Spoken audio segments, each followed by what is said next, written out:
And that is why I think they go to places where they are actually taught from a young age how to treat a man. Even though it's a developing country, there's a lot of women there that are educated as well, but still would prefer to be a wife and a mother. Motivation for it is the fact that men are still expected to act very traditionally.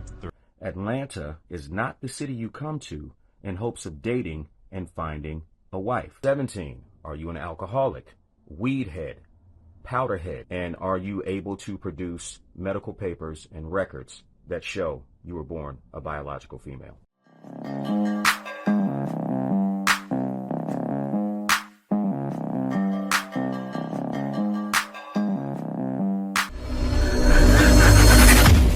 Hey guys, welcome back to Mortal Life. Before I get into the video, I ask that you like, comment, subscribe. Also, be sure to smash that notification bell just to make sure you get on my videos as soon as I release them.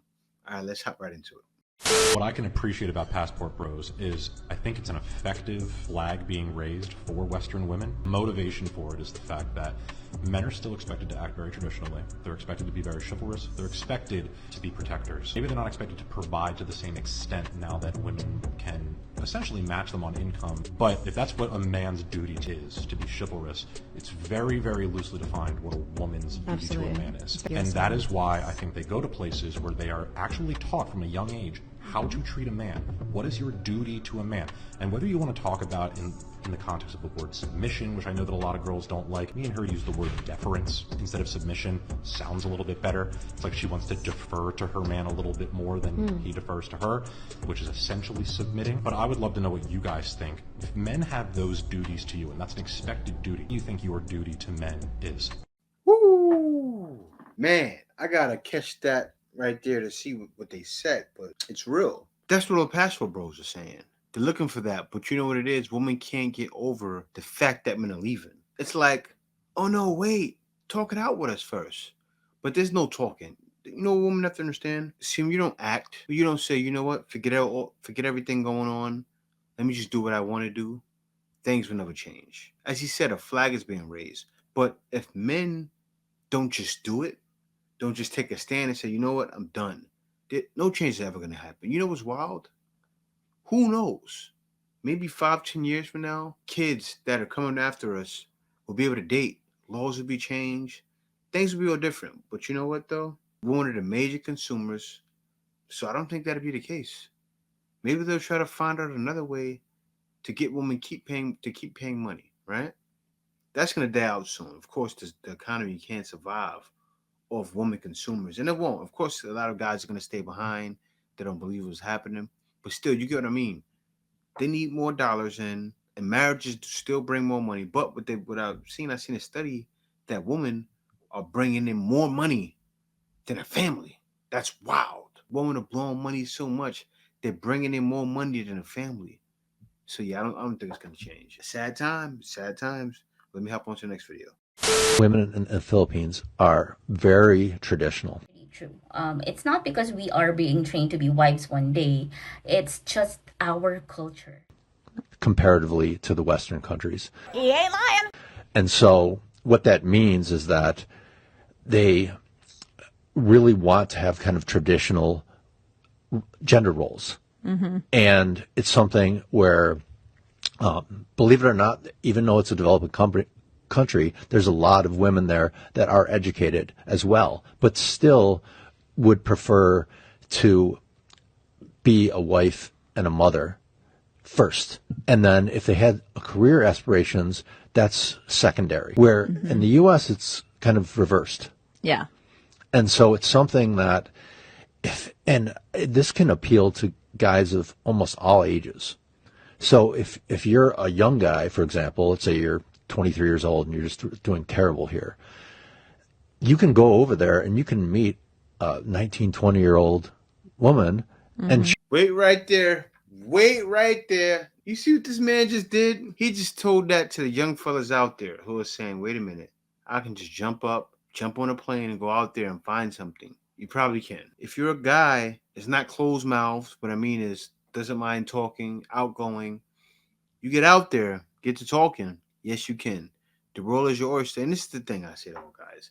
If it doesn't happen in the Philippines, go somewhere else. But all I know is there are big shots out there. Big shots. There are a lot of chances for you to go out there and make something happen. A lot of opportunity. I say go for it. Especially like he said, if you're a guy that may be having trouble, because some guys are, right? Not every guy has figured it out, right? Not every guy is very outgoing. I speak to guys all the time say I'm a shy guy. I don't like put myself out there. There's opportunity for you too.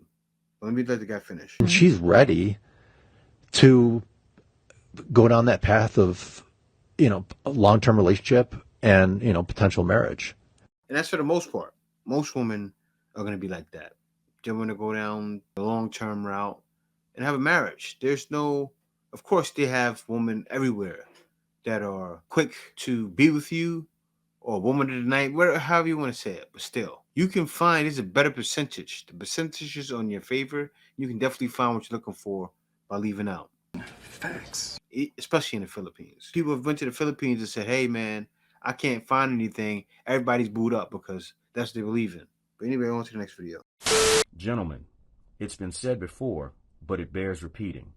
Atlanta is not the city you come to in hopes of dating and finding a wife.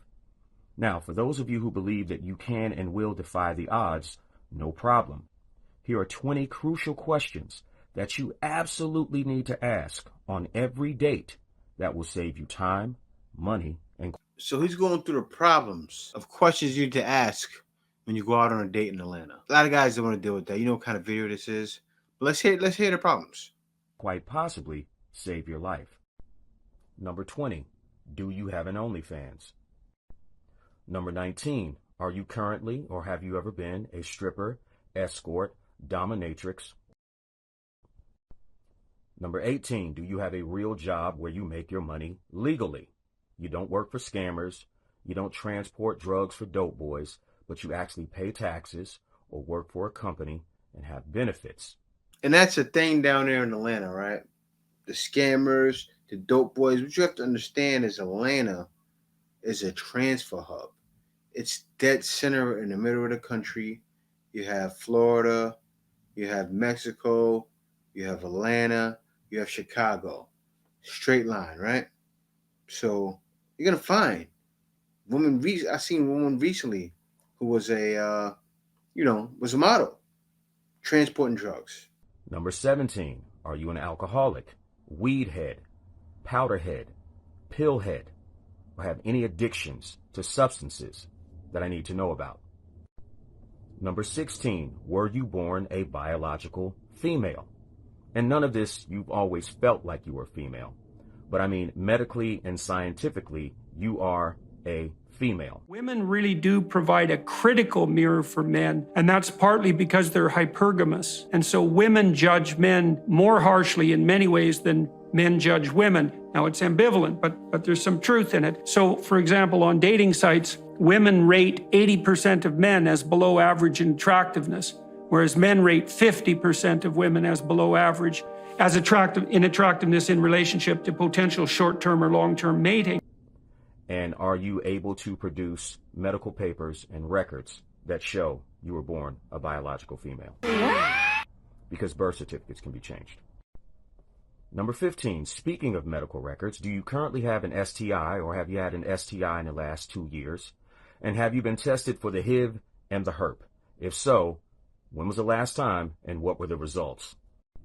Number 14, are you currently And you have to ask that man because he's mentioning Atlanta. Atlanta is kind of like Houston, right? Remember what happened with that fest they were having, the Mocha Fest? Woman was getting rowdy in the pool. Yeah, stuff like that happens in Atlanta too. So, yeah, you have to be careful. I mean, it happens like that all over the world, but especially in areas like that, actually need to ask that anywhere in the East Coast. Because then, not only do you have to worry about that, then you get with a woman, then it's not right because they're not using the right stuff. If you guys know what I mean, I talked about it in the last video. Let me let him finish. currently suffering from any mental disorders? Are you bipolar? Do you have manic depression? Do you suffer from anxiety? And are you taking medication for it? Number 13, are you currently in therapy? If so, how long have you been going to therapy and for what exactly? And is it helping? Number 12, how often do you post on social media? Damn! And would you consider the pictures and videos that you post actually provocative, or are you simply just thirst trapping for attention and validation? That's a big thing, man. That happens. That's what women feel, and that's not just in Atlanta. That's what women feel they have to do all over the West. And I've that's happened to me before. It's a headache, and guys are tired of dealing with those headaches. Guys don't feel there's a need for game. Guys don't want to be involved with asking 21 questions like they're 50 Cent, right? We're not going to across borders to be 50 Cent. And we definitely don't want to do it in the West because guys realize it. It's more to life than dealing with that. So he's coming.